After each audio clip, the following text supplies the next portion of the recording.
When my grandson was born, the security guard stopped me. "Your daughter-in-law only authorized close family." I replied, "All right, take the day off." What she didn't know was that I owned the hospital. An $8 million inheritance only in her dream. I'm glad to have you here. Follow my story until the end and comment the city you're watching from, so I can see how far my story has reached. I stood there in the sterile hallway of Mercy General, clutching the small blue teddy bear I'd picked out weeks ago. My hands were shaking, though I told myself it was just excitement. After all, this was my first grandchild. Darren's first child. The continuation of our family line. The security guard, a young man with kind eyes, looked genuinely apologetic. "I'm sorry, ma'am. Mrs. Kaya Martinez was very specific about the visitor list. Only immediate family members are allowed in the maternity ward today." I felt something cold settle in my stomach. "I'm Leona Martinez. I'm the baby's grandmother." He checked his clipboard again, running his finger down the list. "I don't see your name here, ma'am. Would you like me to call up to the room?" "Please do that." I watched as he dialed the extension, my heart hammering against my ribs. This had to be a mistake, some clerical error. Kaya wouldn't deliberately exclude me from meeting my own grandson, would she? "Mrs. Martinez?" "Yes, there's a Leona Martinez here to see the baby." He paused, listening. "I see. Yes, ma'am. I'll let her know." When he hung up, his expression had changed. There was pity there now, mixed with discomfort. "I'm sorry, Mrs. Martinez. She said only the people on the approved list can visit today. Maybe you could try calling first next time." The words hit me like a physical blow. I stood there for a moment, absorbing what had just happened. My daughter-in-law had deliberately excluded me from meeting my grandson, not forgotten to add my name, not overlooked me in the excitement, deliberately excluded me. "I understand," I said quietly, setting the teddy bear on the reception desk. "Could you please make sure this gets to the baby? It's from his grandmother." The guard nodded, clearly uncomfortable with the whole situation. "Of course, ma'am." I turned and walked toward the elevator, my back straight despite the humiliation burning in my chest. 37 years I'd been coming to this hospital. 37 years since I'd inherited it from my late husband, Charles. I knew every hallway, every room number, every staff member by name. But today, I was just another visitor being turned away. The elevator ride down felt endless. When the doors opened on the ground floor, I saw familiar faces. Dr. Peterson from cardiology nodded respectfully. "Good afternoon, Mrs. Martinez." Nurse Williams from pediatrics smiled warmly. "How are you today?" I managed polite responses, but inside I was reeling. These people knew who I was. They knew I could have that security guard replaced with a single phone call. They knew I could have walked into any room in this hospital without question. But Kaya didn't know. And more importantly, neither did my son. I made it to my car before the tears came. Sitting in the parking lot of my own hospital, I cried like I hadn't cried in years. Not since Charles died and left me to run this place alone. Not since Darren announced he was marrying Kaya and I'd bitten my tongue about my reservations. My phone buzzed. A text from Darren. "Baby's here. 7 lbs 3 Oz. We named him James after Kaya's father." Everything went perfectly. No mention of me. No invitation to meet my grandson. No acknowledgement that I might want to be part of this moment. I stared at the hospital building through my tears. This massive complex that bore my family name, that employed over 3,000 people, that served this entire community. I had power here, real power. I could have had Kaya's visitor restrictions overridden in 5 minutes, but what would that accomplish? Force my way into a room where I wasn't wanted? Meet my grandson under a cloud of conflict? Start a war with my daughter-in-law on the day her child was born? No. If Kaya wanted to play games, I'd let her. But she was about to learn something about the woman she'd chosen to cross. I wiped my eyes and started the car. There was work to do, phone calls to make, decisions that had been a long time coming. The drive home to my estate took 20 minutes, but my mind was already racing ahead. Kaya thought she held all the cards because she had my son and my grandson. She thought I was just another aging mother-in-law to be managed and marginalized. She was wrong on both counts. That evening, I sat in my study, looking at the family photo on my desk. Darren was 12 in the picture, gap-toothed and grinning after winning his first tennis tournament. Back when it was just the two of us against the world. Back when I was his hero instead of his burden. When had that changed? When had I become someone to be hidden away, managed at arm's length? When had my love become something my own son was ashamed of? I thought about all the times I'd bitten my tongue over the past 3 years. The way Kaya would answer Darren's phone when I called. The way family gatherings suddenly became intimate dinners for two. The way my opinions were politely dismissed, my suggestions gently ignored. I'd told myself it was normal. Young couples needed their space. I didn't want to be one of those interfering mothers-in-law, but today had shown me the truth. This wasn't about space or boundaries. This was about control. And Kaya had just overplayed her hand. My phone rang. Darren's number. Mom? I heard there was some confusion at the hospital today. Confusion. That's what he was calling it. No confusion, sweetheart. Just a misunderstanding about visiting hours. How are you feeling? How's the baby? We're all doing great. James is perfect. Kaya's a little tired, but the doctors say everything went smoothly. He paused. Listen, maybe we could arrange a visit next week. Once we're settled at home? Next week, after every other person on Kaya's approved list had already met my grandson. After the first photos were taken, the first stories told, the first moments shared. Of course, I said. Whatever works best for your family. Thanks for understanding, Mom. You know how it is with new babies. Kaya's just being extra careful about germs and stress and all that. Germs and stress. As if I were some sort of contamination risk. I understand completely, I said. And I did. Better than he knew. After I hung up, I poured myself a glass of wine and sat back in my chair. Tomorrow, I would begin making some changes. Subtle ones at first. The kind that wouldn't be noticed until it was too late to stop them. Kaya thought she'd won today. She'd successfully kept the troublesome mother-in-law away from her perfect moment. She'd established who was really in control of this family. But she'd made one crucial mistake. She'd underestimated her opponent. And now the real game was about to begin. The next morning, I woke up with a clarity I hadn't felt in months. The humiliation at the hospital had stripped away the last of my denial. I could no longer pretend that Kaya's behavior toward me was just normal daughter-in-law boundary setting. I made my coffee and sat down at my kitchen table, forcing myself to really examine the past 3 years. To stop making excuses and see the pattern for what it was. It had started small, so small I'd dismissed it as wedding stress. Leona, don't you think the guest list is getting a bit long? Kaya had said during one of our planning meetings. Maybe we should keep it to people who are really close to Darren and me. I'd watched as she systematically eliminated my friends from the list. People who'd known Darren since he was born. People who'd supported our family through Charles's illness and death. One by one, they were deemed not essential. When I'd gently pushed back, suggesting we keep my oldest friend Margaret on the list, Kaya had sighed dramatically. Of course, if having your friends there is more important to you than keeping our wedding intimate and meaningful. The guilt trip was expertly delivered.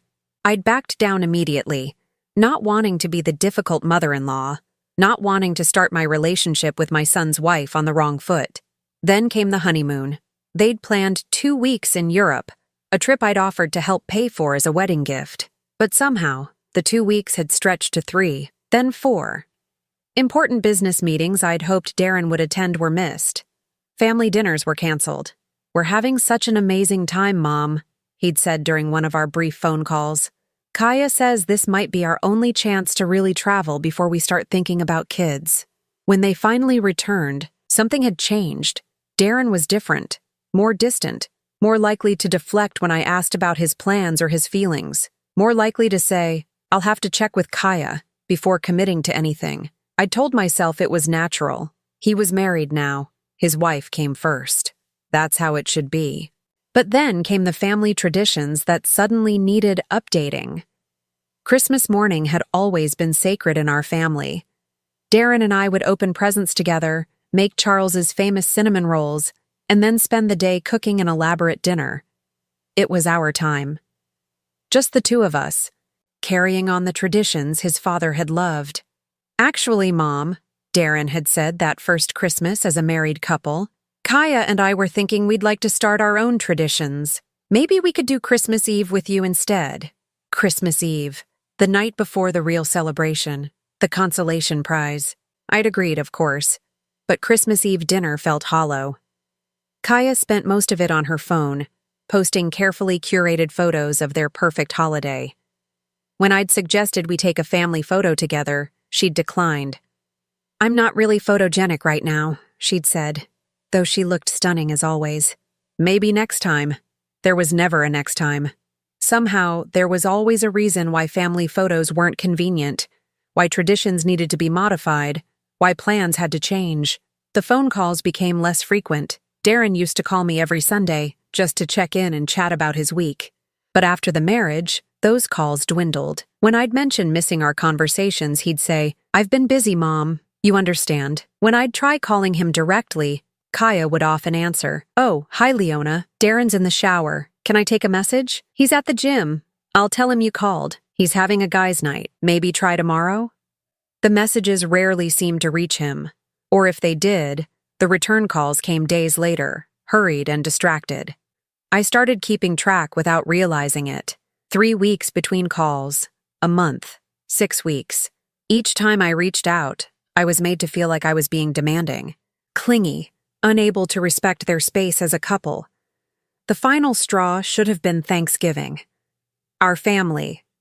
Thanksgiving had always been a big affair. I'd invite colleagues from the hospital, neighbors, anyone who might not have family nearby. Charles had loved playing host, and after he died, it became my way of honoring his memory. "Actually, Mom," Darren had said, "Kaya's been feeling overwhelmed lately. The doctor says she needs to avoid stress. Maybe we could just do something small this year? Just the 3 of us?" I'd agreed immediately, concerned about Kaya's health. But when Thanksgiving came, they canceled at the last minute. "Kaya's not feeling up to it," Darren had explained. Rain check? I'd spent Thanksgiving alone for the first time in 30 years. But that evening, I'd seen the photos on Kaya's social media. She looked radiant, laughing at a beautifully set table surrounded by her family. Not too stressed or overwhelmed to celebrate, just too stressed to celebrate with me. That's when I should have realized what was happening, but I'd made excuses even then. Maybe Kaya's family was easier for her. Maybe she felt more comfortable there. Maybe I was reading too much into things. The excuses became harder to maintain as the isolation intensified. Birthdays were acknowledged with brief phone calls. Mother's Day became a text message. When I'd try to make plans with Darren alone, lunch, tennis, anything, he'd hesitate. "I should probably check if Kaya has anything planned," he'd say. Or, "Why don't we make it dinner for 3 instead?" 3 years of this. 3 years of my world growing smaller and smaller while I told myself I was being reasonable, understanding, supportive. 3 years of watching my son disappear behind the wall his wife had built around him. I thought about the other women at the hospital auxiliary meetings, the ones who complained about their daughters-in-law. I'd always felt superior to them, proud that I wasn't one of those interfering mothers-in-law who couldn't let go. But now I understood. It wasn't that they couldn't let go. It's that they'd recognized what I'd been too naive to see. They were being systematically erased from their children's lives. And yesterday, at the hospital, Kaya had made her strategy crystal clear. I wasn't family anymore. I was an outsider to be managed, controlled, and when necessary, excluded entirely. I finished my coffee and walked to my study. On my desk was a photo from Darren's college graduation. The 3 of us, me, Charles, and Darren, beaming with pride. Charles had died just 2 months later, and for a while, it had drawn Darren and me closer together. We'd leaned on each other through the grief.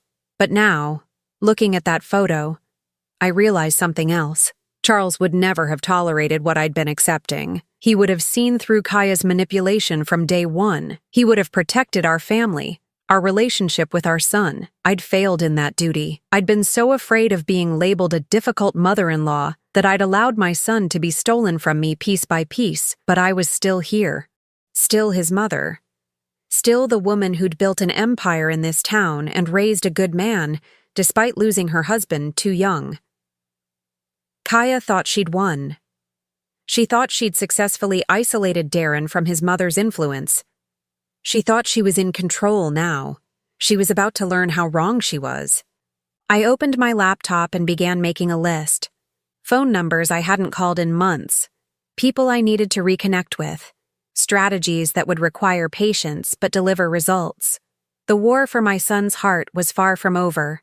It was just beginning. The first call I made was to Margaret Thornton, my oldest friend and the former head of human resources at the hospital. Margaret had retired 5 years ago, but she still knew everyone worth knowing in this town. "Leona, darling," she said, her voice warming immediately. "I was just thinking about you. How are you holding up?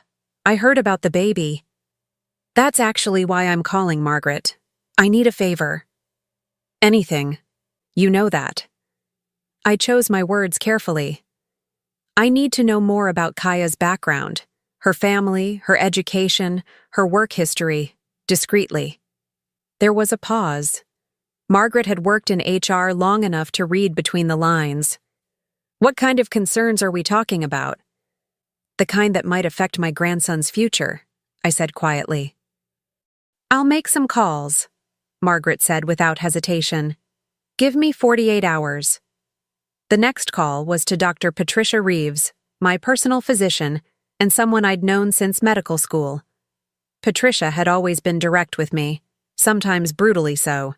"Patricia, I need to ask you something confidential. What do you know about Kaya Martinez, your daughter-in-law?" "Not much professionally. She's not my patient." "Why?" "She's been claiming health issues that require her to avoid stress, avoid family gatherings. Yesterday she used her health as a reason to bar me from meeting my grandson." Patricia was quiet for a moment. "Leona, you know I can't discuss specific medical information even if I had it. But I can tell you that I haven't heard anything through the medical community about any serious health concerns, and you know how word travels among doctors in this town." It was enough. If Kaya had genuine health issues requiring stress avoidance, Patricia would have heard something through the network of physicians who all seemed to know each other's business. My third call was to James Morrison, the private investigator who'd helped me with some delicate business matters over the years. James was expensive, but he was thorough and, more importantly, discreet. "Mrs. Martinez, it's been a while. How can I help you?" "I need a comprehensive background check. Financial records, employment history, social media analysis, references, everything you can find legally." "Who's the subject?" "My daughter-in-law." James didn't ask why. He'd been in business too long to be surprised by family drama among wealthy clients. "I'll need her full name, date of birth, and any other identifying information you have." I gave him everything I knew, which wasn't much. Kaya had always been vague about her past, and I'd been too polite to pry. Another mistake I was beginning to regret. "How deep do you want me to go?" James asked. "As deep as necessary. I want to know who she really is." While I waited for results, I decided to do some investigating of my own. I started with social media, something I'd always avoided, but now seemed essential. Kaya's Instagram was a carefully curated collection of lifestyle photos, beautiful meals, designer clothes, exotic vacation spots. But as I scrolled through 3 years of posts, patterns emerged. Every expensive item, every vacation, every luxury experience was dated after her relationship with Darren began. Before that, her posts were sparse and far more modest.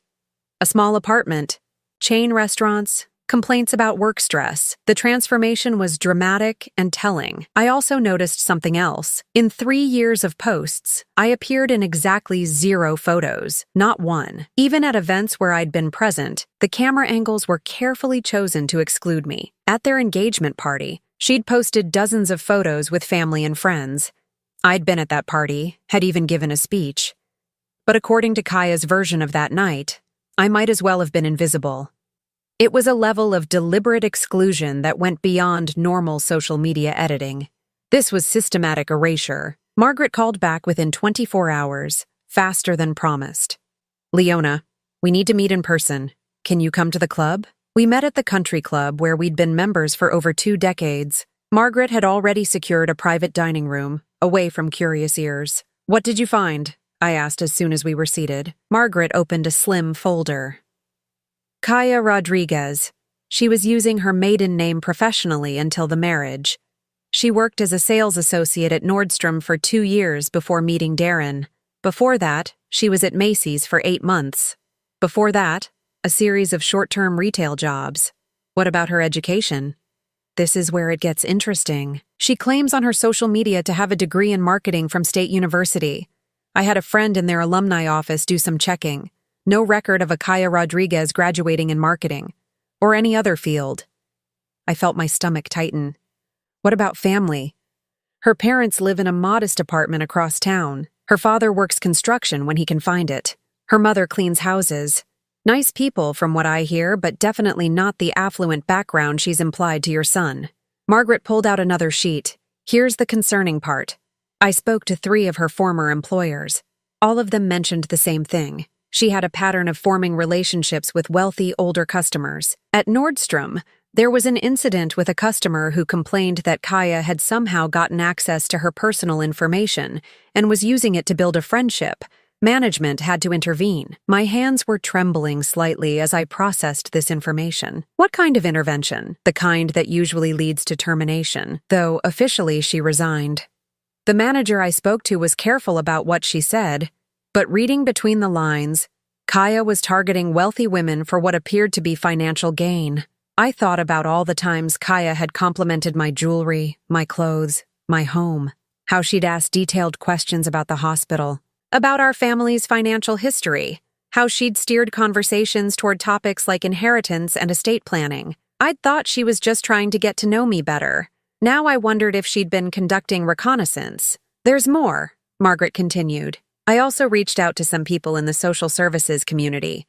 Kaya's name came up in connection with an elderly woman named Mrs. Chen, who died about 6 months before Kaya met Darren. What kind of connection? Mrs. Chen had no family, and in her final months, she became very close to a young woman who helped her with shopping and errands. That woman convinced Mrs. Chen to change her will, leaving everything to her instead of the charity Mrs. Chen had originally planned to benefit. I felt cold. Was that woman Kaya? The name was different, but the description matches, and the timing is right. This all happened just before Kaya started working at Nordstrom, where she met the customer who complained about her. How much money are we talking about? Margaret consulted her notes. Mrs. Chen's estate was worth about $40,000.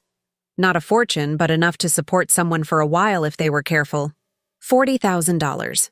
Enough to fund a new wardrobe, a better apartment, the kind of lifestyle changes that would make someone more attractive to wealthy men like my son. Margaret, I need you to keep this information confidential for now. Of course, but Leona, you need to be careful. If what I suspect is true, Kaya isn't just a gold digger. She's a professional. I drove home with my mind racing. Everything was falling into place, and the picture wasn't pretty. Kaya hadn't fallen in love with my son. She'd selected him. She'd researched our family, understood our wealth, and positioned herself perfectly to capture his heart, and eventually, his inheritance. The isolation campaign against me wasn't personal. It was strategic.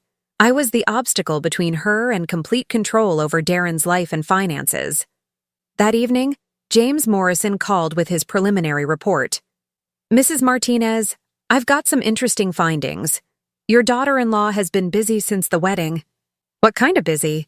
She's been meeting regularly with estate planning attorneys, different firms, asking questions about spousal inheritance rights, challenging wills, what constitutes elder abuse in inheritance disputes. My blood ran cold. Elder abuse? She's been asking specifically about situations where elderly parents might be deemed incompetent to make financial decisions, what it takes to get power of attorney, how to challenge existing wills. The pieces were falling into place with terrifying clarity. Kaya wasn't just planning to inherit Darren's share of my estate when I died. She was exploring ways to take control while I was still alive. James, I need you to document everything. Every meeting, every consultation, every question she's asked. I may need this information later. Already on it. Mrs. Martinez, I have to ask. Are you in any physical danger? I thought about that question seriously. I don't think so, but I think my autonomy might be. I'll keep digging. And Mrs. Martinez, Be very careful who you trust with this information. If she's as calculating as she appears, she won't react well to being exposed. After I hung up, I sat in my study staring at the family photos that lined the walls. Pictures of 3 generations of Martinezes, built around love, trust, and genuine care for each other. Kaya had infiltrated that legacy with surgical precision. She'd studied us, understood our weaknesses, and exploited them perfectly. My desire to be a supportive mother-in-law, Darren's need to please his wife, our family's tendency to avoid conflict. But she'd made one crucial miscalculation. She'd assumed I was just another elderly mark to be manipulated and controlled. She was about to learn the difference between being old and being weak. And in this family, that was a lesson that could cost everything. Armed with the truth about Kaya, I knew I had to be strategic. Direct confrontation would only push Darren further away and give her ammunition to paint me as the unstable mother-in-law she'd been setting me up to be. Instead, I needed to let her own actions expose her true nature. My first move was quiet, but significant. I called my attorney, Robert Chambers, and scheduled a meeting. "Robert, I need to make some changes to my estate planning. Immediately." Robert had been handling my legal affairs for 15 years. He knew better than to ask unnecessary questions when I used that tone. "What kind of changes, Leona?" "I want to establish a trust for my grandson with very specific conditions, and I want to revise the inheritance structure for Darren." We spent 3 hours going through the details. The new trust would provide for James's education and health care, but it would be managed by an independent trustee until he turned 30. More importantly, neither Darren nor Kaya would have access to the principal. For Darren's inheritance, I created a similar structure. He would receive income from the trust, but the assets themselves would be protected from any potential claims by spouses or creditors. "This is quite a departure from your previous will," Robert observed carefully. "Yes, it is. I've become aware of some concerns about potential undue influence. I want to protect my family's assets for future generations." Robert nodded. He'd seen enough wealthy families torn apart by manipulation to understand without needing details. My second move was to begin rebuilding my relationship with Darren, but without triggering Kaya's defensive systems. I needed to be patient, subtle, and seemingly unthreatening. I started by sending gifts for the baby, not expensive items that might seem like I was trying to buy my way back in, but thoughtful, personal things. A hand-knitted blanket from the woman who'd made Darren's baby clothes, a silver rattle that had belonged to my grandfather, items with family history that couldn't be easily dismissed or returned. Each gift came with a brief note expressing love for James and pride in Darren's new role as a father. No guilt trips, no demands for visits, no mention of being excluded from the hospital. The strategy worked. After a week of these gentle overtures, Darren called. "Mom, thanks for all the baby gifts. They're really thoughtful. I'm just happy to be able to contribute something to his life," I said carefully. "How are you adjusting to fatherhood?" "It's incredible. Exhausting, but incredible. He's got these tiny hands, and when he grips your finger," Darren's voice was full of wonder. "For a moment, he sounded like my son again instead of Kaya's husband. I remember that feeling when you were born," I said softly. "The way everything else just stops mattering when you're holding your baby." "Yeah, exactly. I never understood what people meant when they said having kids changes everything, but now I get it." We talked for 20 minutes about sleepless nights, diaper changes, and the way babies seem to grow overnight. It was the longest conversation we'd had in months, and notably, Kaya's name never came up. When he finally mentioned her, it was with a tone I hadn't heard before. "Kaya's having a harder time adjusting. She's pretty anxious about everything. The pediatrician says that's normal, but she's constantly worried something's going to happen to James." "That's very common with first-time mothers," I said. "Is she getting support?" "Sometimes talking to other new moms helps. She doesn't really want to join any of those mom groups. She says the other women make her feel judged." "Interesting." Kaya was isolating herself from other mothers the same way she'd isolated Darren from me. It was becoming a pattern. "Well, if she ever wants to talk to someone who's been through it, I'm here," I offered. "No judgment, just experience." Darren was quiet for a moment. "I'll mention that to her." My third strategic move was to position allies in key places. I began reaching out to people in Darren's life that Kaya couldn't easily control or exclude. I called Tom Bradley, Darren's best friend from college and his best man. Tom had always been straightforward with me, and I sensed he might have his own concerns about Kaya. "Mrs. Martinez, it's great to hear from you. How are you doing?" "I'm well, Tom. I was hoping we could grab lunch soon. I feel like I haven't seen enough of Darren's friends since he got married." "Yeah, that's been different," Tom said carefully. "Darren doesn't really hang out with the old crew much anymore. I'd love to catch up with you, though. Would you be free this week? We met at a quiet restaurant downtown." Tom was diplomatic at first, but as lunch progressed, his real feelings began to emerge. "I'm worried about him, Mrs. Martinez. He's not the same guy anymore." "In what way?" Tom hesitated, then seemed to decide to trust me. "He used to be so decisive, you know. He'd make plans, stick to them, speak his mind. Now everything has to be cleared with Kaya first, and she always has a reason why things can't happen." "What kinds of things?" "Guy trips we've been planning for years. His birthday dinner. She said he was too stressed for a party. Even tennis games have to be scheduled around her needs." Tom leaned forward. "And the money thing is weird too. Darren used to be pretty generous, but not crazy about it. Now Kaya's always mentioning expensive things she wants, places she wants to travel, upgrades for the house. It's like she's constantly hinting." This aligned perfectly with what I'd learned about her background. She was escalating her financial expectations now that the baby gave her more security in the relationship. "Has Darren said anything about her family?" I asked. "That's another weird thing. She's told him these elaborate stories about her childhood, private schools, family trips to Europe. But when her parents came to the wedding, they seemed really out of place. Nice people, but definitely not the wealthy family she'd described." Tom was more observant than I'd given him credit for. And importantly, his concerns were independent of anything I might have told him. "Tom, I need to ask you something. If Darren ever needs support, someone to talk to who cares about his well-being, would you be there for him?" "Of course. But Mrs. Martinez, he's not going to come to me with marriage problems. He barely admits they exist. Just keep being his friend. And if you notice anything that concerns you about his safety or well-being, please call me." Tom studied my face. "You think he's in some kind of trouble?" "I think he's in a situation he doesn't fully understand yet. But when he does, he's going to need people who care about him for the right reasons." My fourth move was the most delicate. I needed to create opportunities for Darren to see Kaya's true nature without my fingerprints being on the revelation. I started by arranging situations where her behavior would be tested. I made a substantial donation to the Children's Hospital, where Darren volunteered, and suggested they honor him at their annual gala. "We'd love to have the whole family there," the development director said when she called to invite him. "Your mother specifically mentioned how proud she was of your volunteer work. I knew Kaya would hate the idea of a public event where she couldn't control the narrative or the guest list. She'd have to either attend and risk exposure to people who might question her stories, or find a way to sabotage Darren's participation. She chose sabotage. "Mom, I'm going to have to skip the hospital gala," Darren called to tell me. "James has been fussy, and Kaya doesn't think she can handle an evening event yet." "Of course, the baby comes first," I said. "Though I'm sorry the hospital will miss honoring your volunteer work." "Maybe next year."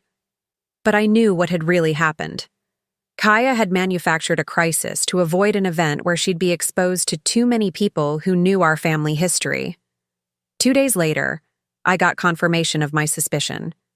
Dr. Sarah Chen, James's pediatrician and someone I'd known for years, called me. "Leona, I hope you don't mind me reaching out. I wanted to check on how you're doing with the new grandfather role." "It's wonderful, though I haven't had much chance to see James yet." Sarah was quiet for a moment. "That's actually why I'm calling.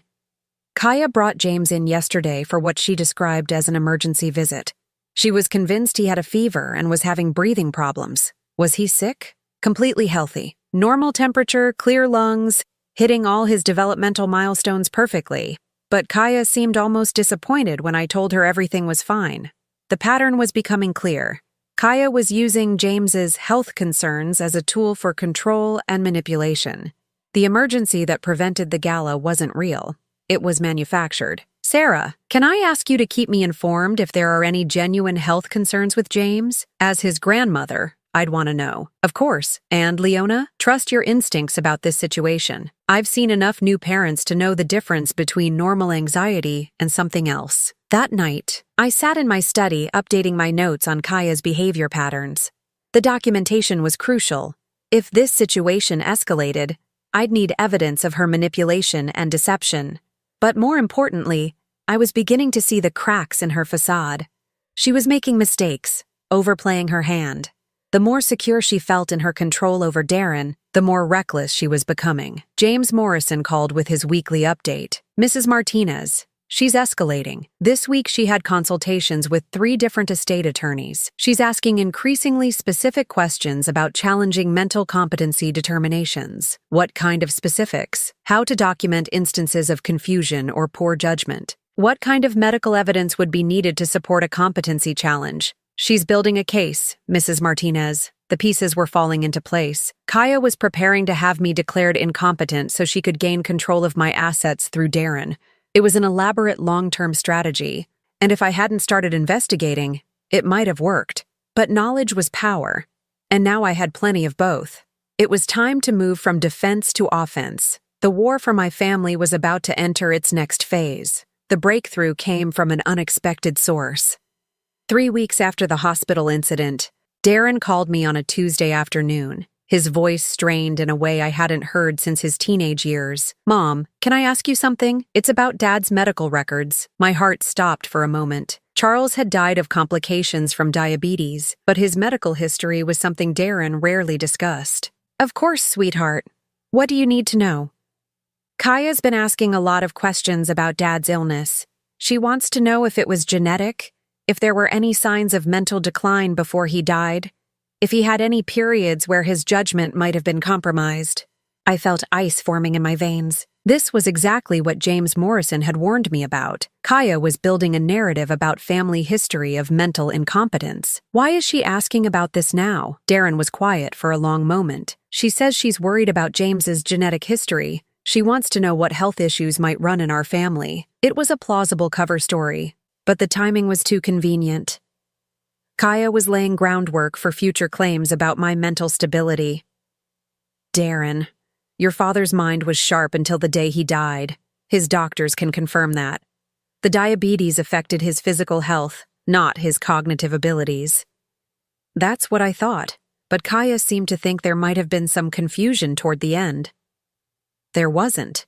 Who gave her that impression? She said she'd heard it from someone, but she couldn't remember who. Of course she couldn't, because it was a lie designed to plant seeds of doubt. "Sweetheart, I have all of your father's medical records. If Kaya has genuine concerns about genetic health issues, I'd be happy to share the relevant information with James's pediatrician. That would be great, actually. Dr. Chen mentioned she'd like to have a complete family medical history. This gave me an opportunity I hadn't expected. Why don't I call Dr. Chen directly? I can provide her with everything she needs for James's records." "Would you?" That would take a lot of pressure off Kaya. She's been really anxious about making sure we have all the right medical information. When I called Dr. Chen the next day, our conversation was illuminating. "Actually, Leona, I never requested a family medical history from Kaya. She volunteered to compile one, but when I told her the basic information she'd already provided was sufficient, she seemed disappointed." Another lie exposed. Kaya was manufacturing medical concerns to gain access to information she could use against me later. "Dr. Chen, if there are ever any real health concerns about James that require family medical history, please call me directly. I want to make sure any information provided is accurate.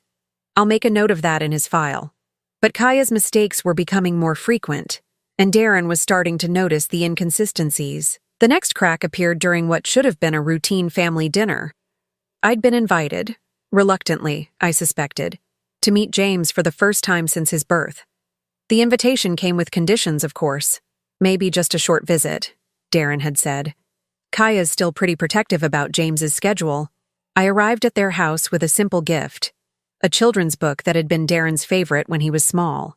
Kaya answered the door with James in her arms, and I got my first real look at my grandson. He was beautiful, dark hair like Darren's, but Kaya's green eyes. He studied me with the serious expression babies get when they're taking in a new face. "He's perfect," I said softly, not reaching for him. I'd learned to let Kaya control the pace of interactions. "He's been a little fussy today," she said, though James appeared perfectly content. "I'm not sure how long he'll tolerate visitors." We settled in the living room, and I noticed immediately how the space had changed since my last visit. The family photos that had included me were gone, replaced by pictures of Kaya's family. The bookshelf that had held Charles's collection of first editions was now filled with parenting guides and lifestyle magazines. It was as if our family history was being systematically erased.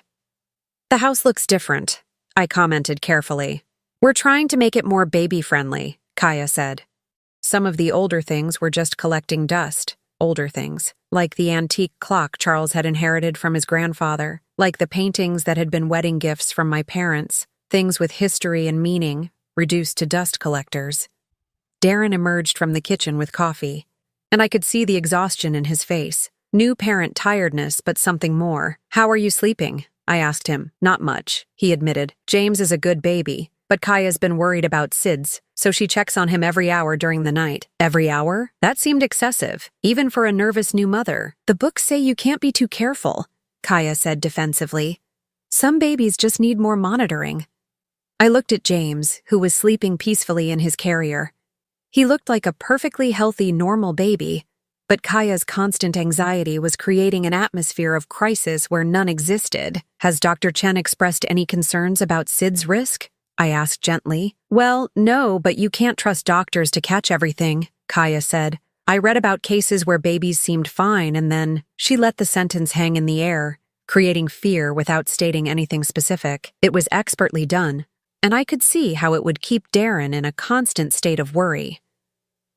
"Maybe I could help with some of the night monitoring," I offered. "I have experience with infant care, and it might give you both a chance to rest." Kaya's expression hardened immediately. "That's very kind, but James needs consistency. Too many different caregivers can be confusing for babies." Another lie. Babies benefit from multiple loving caregivers, and any pediatrician would confirm that. But then Darren surprised me. "Actually, that might be helpful, Mom. I've been worried about Kaya getting enough sleep." For a moment, Kaya looked genuinely shocked that Darren had contradicted her. She recovered quickly, but I'd seen the flash of anger in her eyes. "We'll see," she said tightly. "Maybe when James is a little older." The visit continued for another hour, and I watched the dynamics between them carefully. Darren deferred to Kaya on every decision about James, but I could see the strain it was causing. He looked like a man walking on eggshells in his own home. When James woke up and started crying, Kaya immediately tensed. "He's hungry," she announced, though it had only been an hour since his last feeding. "Are you sure?" Darren asked. "Maybe he just needs a diaper change?" "I know my own baby's cries," Kaya snapped, then caught herself. "I mean, I've been tracking his feeding schedule very carefully." But when she tried to feed him, James turned away from the bottle, clearly not hungry. The crying continued. "Let me try," Darren said, reaching for his son. "You don't do it right," Kaya said, pulling James closer to her chest. The words hung in the air like a slap. Darren's face went red, and for the first time in years, I saw real anger flash in his eyes. "What do you mean I don't do it right?" "Nothing, I'm better at calming him down." But James was crying harder now, picking up on the tension in the room. Without thinking, I stood up. "May I try?" I asked quietly. Kaya looked like she wanted to refuse, but Darren nodded before she could speak. Reluctantly, she handed me my grandson. I settled back in my chair, holding him the way I'd held Darren 33 years ago. I spoke softly, humming an old lullaby that Charles used to sing. Within minutes, James had quieted. His little body relaxed against my chest, and soon he was sleeping peacefully. The room was silent except for the soft sound of his breathing. "How did you do that?" Darren asked, wonder in his voice. "Experience," I said simply. Sometimes babies just need a different energy, a calmer presence. Kaya's face was a mask of barely controlled fury. Her expertise had been challenged, and in front of Darren, she'd been shown to be less capable than the woman she'd been working to exclude. He was probably just tired, she said dismissively. The timing was coincidental. But Darren was looking at me with something I hadn't seen in years: respect and gratitude. Mom, would you be able to babysit sometime? Just for a few hours so Kaya and I could get some rest? I'd love to, I said, still holding my peaceful grandson. Kaya opened her mouth to object, but something in Darren's expression stopped her. We'll discuss it, she said finally. As I drove home that evening, I felt something I hadn't experienced in months: hope. Darren was beginning to see the contradictions in Kaya's behavior. He was starting to question her absolute authority over their family. But I also knew this made Kaya more dangerous. A cornered animal fights hardest when it realizes its territory is being threatened. Sure enough, my phone rang at 11 that night. Mom, I'm sorry about tonight, Darren said, his voice tired and strained. What do you mean? Kaya's really upset. She thinks you were criticizing her parenting skills. Here it was. The guilt trip, the reframe, the way she turned every challenge to her authority into an attack that Darren needed to defend against. I wasn't criticizing anyone, sweetheart. I was just trying to help calm a crying baby. I know, but she's feeling really insecure about everything right now. Being a new mom is hard, and when someone else can do something she can't, Darren, every parent struggles with different aspects of childcare. It's not a competition, I know that, but Kaya doesn't see it that way. She thinks you're trying to prove she's not a good mother. The manipulation was elegant in its simplicity. Make every interaction about Kaya's feelings. Turn every offer of help into an attack on her competence. Force Darren to choose between supporting his wife's emotional needs and accepting help from his mother. What would you like me to do? I asked carefully. Maybe just give her some space? Let her build confidence as a mother before offering too much input. Translation: go back to being excluded and controlled, just with slightly better window dressing. Of course, I said. I want what's best for your family. But as I hung up the phone, I realized something important had shifted. For the first time in 3 years, Darren had seen Kaya be wrong about something. He'd witnessed her snap at him unfairly. He'd watched me succeed where she had failed. The cracks in her facade were widening. And despite her attempts to control the narrative, Darren was beginning to see through the manipulation. The next phase of my plan was about to begin. The endgame came sooner than I expected, triggered by Kaya's own overconfidence. 2 weeks after the babysitting conversation, she made a crucial mistake. She called me directly, without Darren's knowledge, and revealed more about her true nature than she intended. Leona, we need to talk, she said, her voice crisp and businesslike. Can you meet me for lunch today?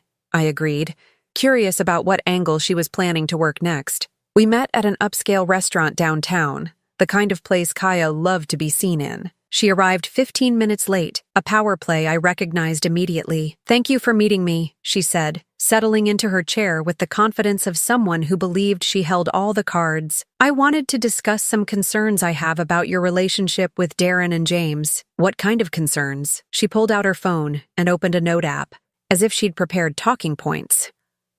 I've been doing some research about family dynamics and healthy boundaries. I think it would be best for everyone if we established some clearer guidelines about your involvement in our lives. The audacity was breathtaking. She was actually going to present me with rules about my relationship with my own son. What kind of guidelines? I asked, keeping my voice neutral. Well, for starters, I think visits should be scheduled in advance and limited to once a month. James needs routine, and too much disruption isn't healthy for him. Once a month. She was rationing my access to my own family. I also think it would be better if gifts went through Darren and me first. We want to make sure everything fits with our parenting philosophy. Translation: she wanted veto power over how I expressed love for my grandson. And I've been concerned about some of the stories you've been telling Darren about his father. I think it might be healthier if we focused on the present instead of dwelling on the past. This was the most revealing statement yet. She wanted to control not just my future relationship with my family, but also Darren's understanding of his own history. What stories are you referring to? Just some of the medical information you provided. Darren mentioned that you said his father never had any cognitive issues, but I've heard differently from other sources. What sources? Kaya waved her hand dismissively.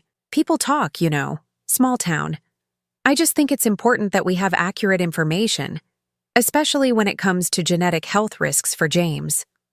She was doubling down on the lie about Charles's mental state, even when confronted directly. But more importantly, she was revealing her strategy. Rewrite family history to support whatever narrative served her purposes. Kaya, I think there's been some misunderstanding. Actually, she interrupted, there's one more thing. I know this might be difficult to hear, but Darren and I have been discussing your financial situation. My blood went cold. My financial situation? We're concerned that you might be taken advantage of, given your age and the complexity of managing the hospital and your investments. We think it might be time to consider having someone help you with those decisions. There it was. The real agenda. She wasn't just trying to control my access to my family. She was making a play for control of my assets. That's very thoughtful, I said carefully. Have you discussed this with Darren's financial advisor? Well, no, but we think it might be better to work with someone who understands the family dynamics better. Someone who could coordinate between your needs and ours. Someone she could control. Someone who would make decisions that benefited her rather than me. I'd heard enough. It was time to end this charade. Kaya, I appreciate your concern, but I think there are some things you should know before we continue this conversation. I reached into my purse and pulled out a folder I'd prepared for this moment. First, regarding Charles's medical history. These are his complete medical records from the last 5 years of his life. You'll notice there's no documentation of any cognitive decline or mental incompetence. His doctor's notes consistently describe him as alert, oriented, and fully capable of making complex decisions right up until his death. Kaya's confident expression faltered slightly, but she recovered quickly. Second, regarding my financial situation, I think you might be operating under some misconceptions about my capabilities. I pulled out the next set of documents. These are the quarterly reports from the hospital's board of directors. As you can see, under my leadership, we've expanded to 3 new facilities, increased our endowment by 40%, and maintained the highest patient satisfaction ratings in the state. I also sit on the boards of 2 other medical systems and chair the Regional Healthcare Planning Committee. The color was draining from Kaya's face, but I wasn't finished. Third, regarding your background research on family dynamics, I've done some research of my own. I placed a photograph on the table. It showed Kaya leaving the office of an estate planning attorney I knew specialized in elder law disputes. This was taken last Tuesday.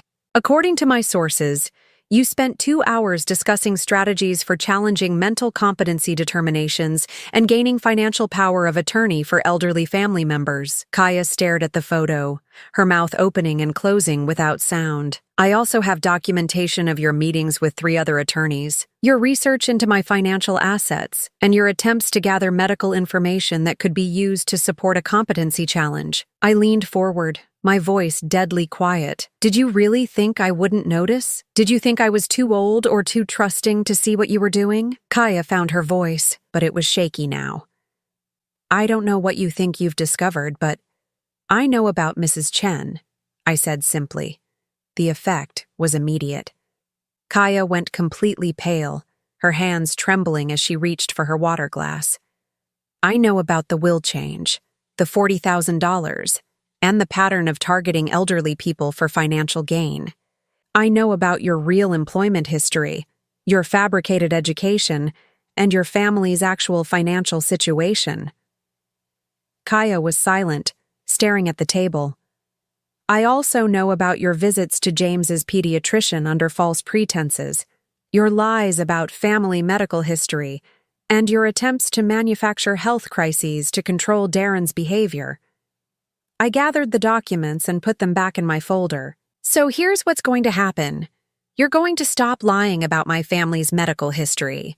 You're going to stop trying to limit my access to my son and grandson.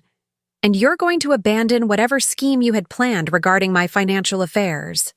Kaya finally looked up, and I saw something I'd never seen in her eyes before. Fear. And if I don't? Then I share this information with Darren. All of it, including the real reason you've been trying to isolate him from me. We sat in silence for a long moment. Then Kaya's phone buzzed with a text. She glanced at it, and her face went white. "What's wrong?" I asked. It's Darren. He wants me to come home immediately. He says we need to talk." I felt a cold satisfaction. "You should probably go then." As she gathered her things with shaking hands, I added one final thought. "Kaya, you made one crucial miscalculation in all of this. You assumed that because I loved my son, I would be weak. You confused kindness with vulnerability. That was your mistake." She left without another word. I sat in the restaurant for another hour, sipping my coffee and watching the city move past the windows. My phone rang twice, Kaya's number, but I didn't answer. Whatever was happening at their house, she would have to handle it without my help. Finally, Darren called. "Mom, can you come over? We need to talk. All of us." "Are you sure that's what you want?" "I'm sure. There are some things I need to understand." When I arrived at their house, I found Darren in the living room holding James, while Kaya sat on the opposite side of the room, her eyes red from crying. "Mom, sit down," Darren said quietly. "I've been asking Kaya some questions about things that haven't been making sense to me." I took a seat, saying nothing. "She told me about your lunch conversation today, about the research you've done. She also admitted to some things she's been hiding from me." Kaya spoke for the first time, her voice barely above a whisper. "I never meant for it to go this far." "What exactly has gone too far?" Darren asked, his voice hard in a way I'd never heard before. "The attorneys, the research into your mother's finances. I thought if we could just get some control over the family money, we could make sure James had the best opportunities. By lying about my father's medical condition? By trying to have my mother declared incompetent?" Kaya flinched.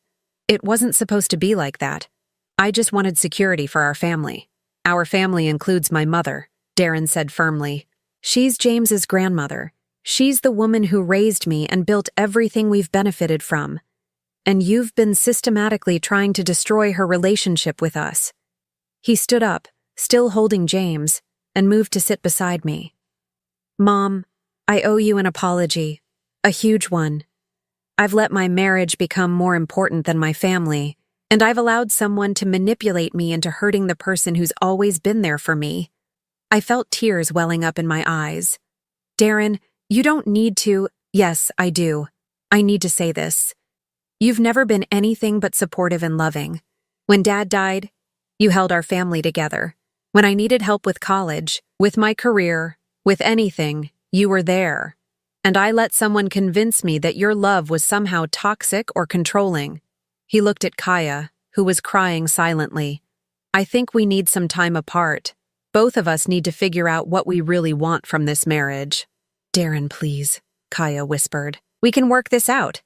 I can change." "I don't know if you can," he said sadly.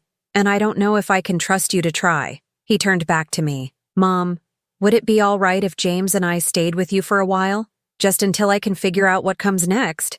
I looked at my son, this man I'd raised to be honest and kind, who'd temporarily lost his way but found his strength again.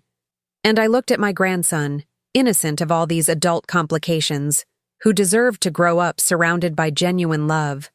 "You're always welcome in my home," I said, "both of you." 3 months later, Darren filed for divorce. Kaya fought it initially, trying to claim a share of assets she'd never contributed to, but the evidence of her deception was overwhelming. She settled for a modest support payment and minimal custody rights. James took his first steps in my living room, with Darren and me cheering him on. We established new traditions: Sunday morning pancakes, evening walks around the garden, bedtime stories read by grandfather's chair. Darren dated occasionally, but he was cautious now. He'd learned to see through manipulation, to value authenticity over charm. I want to find someone who loves us both, he told me one evening as we watched James play with his blocks. Someone who sees you as an addition to our family, not a threat to subtract from it. As for me, I finally felt like myself again. The woman who'd built a medical empire, raised a good man, and protected her family from those who would exploit them.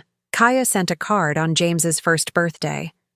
Inside she'd written, "I hope someday you'll understand that I only wanted what was best for my family." I threw it away without showing it to Darren.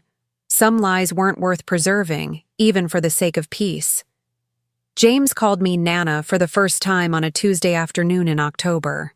It was the sweetest sound I'd ever heard. And when my grandson looked at me with his bright green eyes, I saw not just love, but the secure knowledge that he would grow up surrounded by people who truly cherished him. That was worth fighting for. That was worth everything. Now I'm curious about you who listened to my story. What would you do if you were in my place? Have you ever been through something similar? Comment below. And meanwhile, I'm leaving on the final screen 2 other stories that are channel favorites, and they will definitely surprise you. Thank you for watching until here.